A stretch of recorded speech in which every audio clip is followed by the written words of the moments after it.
Hello everyone, welcome to the series of control system lectures.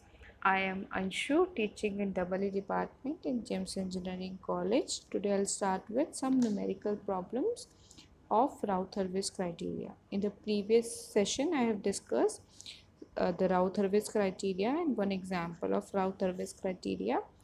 Today I'll start with the second example of Raut-Hurwitz criteria. So find the stability of the continuous system having a characteristics polynomial of third order system, which is given as S3 plus S square plus 2S plus 24. So the Routh, when we form the Routh array, so we'll start with the highest degree polynomial, that is s to the power 3, then s to the power 2, s1 and s0. So we'll arrange the coefficient as in alternative manner. So first we'll write the coefficient of s to the power 3, and in the next row we'll write the coefficient of s square. Then we write the coefficient of s to the power 1. Then we write the coefficient as 24. So we'll write it 1, 1, 2 and 24. So in order to find the value of s1, we'll be having 2 into 1 minus 2 into 1 minus 24 into 1. So we'll be having minus of 22. In the next we have S1 as the value of S1 as 0. Now the value for S0 is given as minus 22 into 24 minus of 1 into 0 divided by minus of 22. So we'll be having S0 as 24. Now here we'll find the poles lying in the left half of S plane and right half of S plane by checking the number of sign changes in the first column. So as in the first column, when we check, there is one negative sign and rest all the coefficients are positive. That means there is a sign change. So when we check, we have positive 1, then we have positive 1, then there is no sign change, then we have positive 1, then we have minus of 22, then we have plus of 24. So if we want to check the number of sign changes, that is, one is going from positive to negative and one is negative to positive. Because of two sign changes appear in the first column, we'll find that two roots of the characteristic equation lying in the right half of S planes. Hence the system is unstable. Next, we'll have an example. Determine a range of values of a system parameter K for which the system is stable. So in this equation, we need to find the value of K. So first we write the Routh table as S3, S2, S to the power 2, S to the power 1 and S0.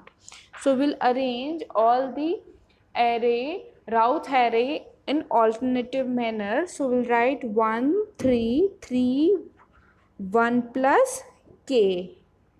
So next, if we want to find the value of B1 is given as 3 into 3 minus 1 plus K divided by 3. So next we find the value of C1. C1 is given as 1 plus K. So it is given as 1 plus K into 8 minus K by 3 minus of 0 divided by 8 minus K by 3. So from the system stability, it is necessary that the condition 8 minus K should be greater than 0 and 1 plus K should be greater than 0 must be satisfied. Hence the range of value of a system parameter must lie between minus 1 and 8. That is 1 from minus 1 to K. So minus 1 to 8, the value of k should lie between minus 1 to k. So considering the special cases, we have two special cases in Raut-Hurwitz criteria. So there are cases when the first element of any row is 0 and rest of the row is non-zero. In such a case, we cannot proceed to the next stage without making some modifications. So the if there is any zero term in the first row, then we need some certain modification. So to avoid this phenomena, 0 is replaced by a very small number, say epsilon.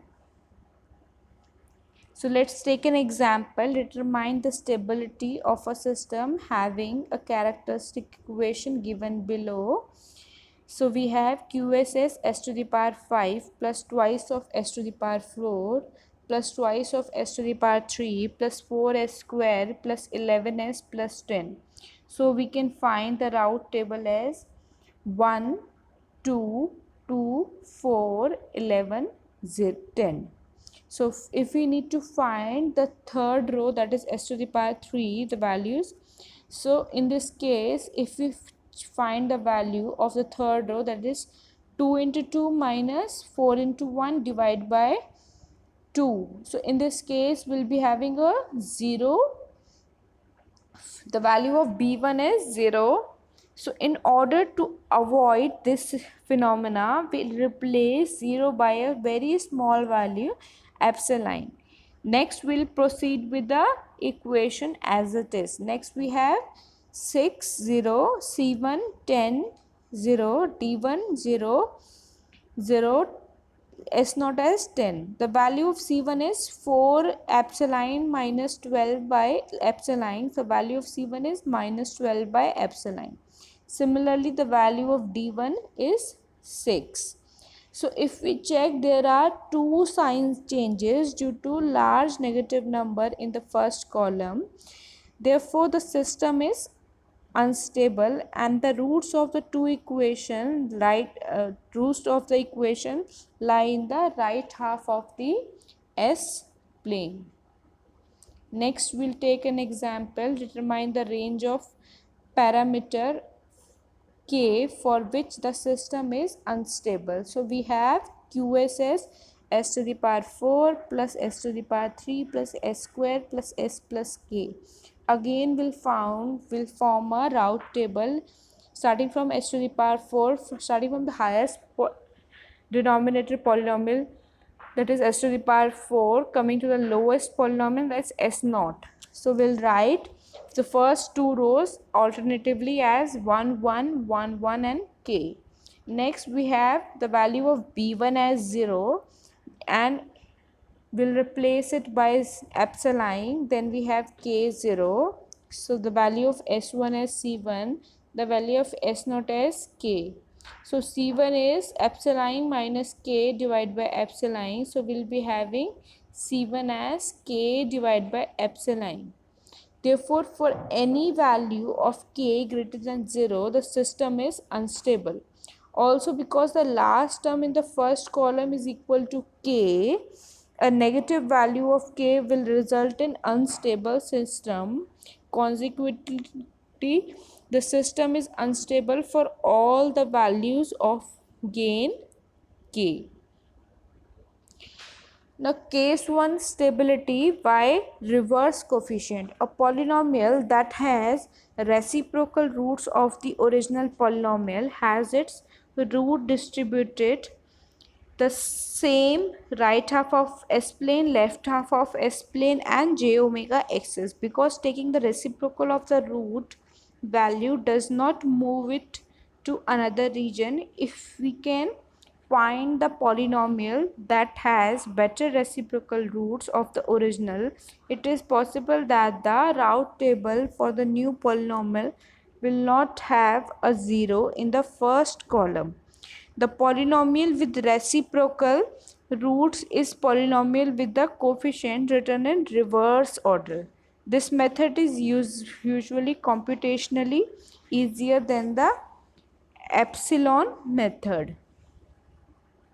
So next we need to determine the stability of the closed loop transfer function. Again, will form from the denominator polynomial, will form the route table as 1 2 3 6 5 3. First two rows are formed. Next we need to find the value of b1. So instead of 0 we have put as epsilon. Next we'll find the value of all the coefficients, all the rows. A 0 appears only in the first column in the row S3. Next we replace the 0 by a small number, that is epsilon, and complete the table. Assume a sign positive or negative for the quantity E. When the quantity E is either positive or negative, in both the case the sign in the first column of route table is changes twice. Hence the system is unstable and have two poles in the right half of S plane. Next we'll determine the stability of a closed loop transfer function. Ts is given as s to the power 4 plus twice of s to the power 5 plus twice of s to the power plus 3s square s cube plus 6x square plus 5s plus 3. So first we write the polynomial as in the route table as 3 5. This polynomial is formed by writing the denominator of Ts in the reverse order. First we have written the equation in the reverse order, then we write the polynomial equation as 3 5 6 3 2 and 1, and next we'll find the number of sign changes. Since there is two sign changes, that means two poles are in the right half of S plane, that means the system is unstable. Next, if there is an entire row 0, that is a special case 2. When all the elements in one row is 0, the method can be overcome. Here an auxiliary equation is formed, and using the and will differentiate this auxiliary equation, and then we can place the value of coefficient instead of 0 column, and then we can proceed with the route test. So again we need to find the stability of the system. The characteristic equation is given as S3 plus twice of S square plus 4S plus K, where K is adjustable loop gain. The route array is then given as S3 is equal to 1 2 4 K.